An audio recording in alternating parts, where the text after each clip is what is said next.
वादग्रस्त रास्त भाव धान्य दुकानाबाबतीत आलेल्या तक्रारीवरून अन्नधान्य वितरण अधिकारी ओंकार पडोळे यांच्या मार्गदर्शनाखाली परिमंडळ अधिकारी यांनी परिमंडळ ब विभागातील 11 दुकानांची तपासणी केली होती।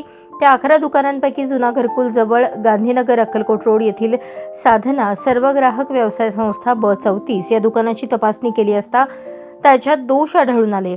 दुकानात जागा अपुरी असणे, दुकानात दर्शनी भागात बोर्ड नसणे, दफ्तर अद्ययावत नसणे तसेच गहू 9.56 आणि तांदूळ 14.35 इतके धान्य तफावत आढळल्याने शासकीय दराप्रमाणे धान्याची होणारी 85,554 इतक्या किमतीचा दंड आकारण्यात आला असून त्याशिवाय त्या रास्त भाव धान्य दुकानाचा परवाना तात्पुरत्या स्वरूपात 6 महिन्यांकरता निलंबित करण्यात आला आहे।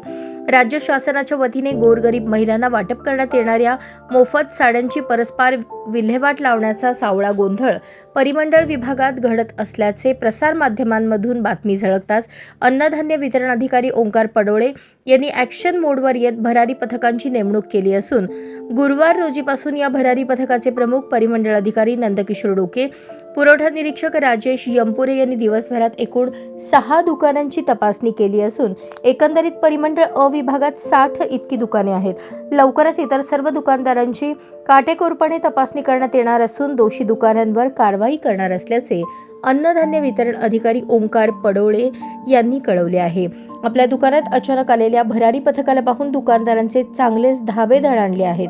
मागील 2 महिन्यात असेच अवैधरित्या घरगुती गॅस भरणाऱ्या पॉइंटवर भरारी पथकामार्फत धाड टाकून कारवाई करण्यात आली होती।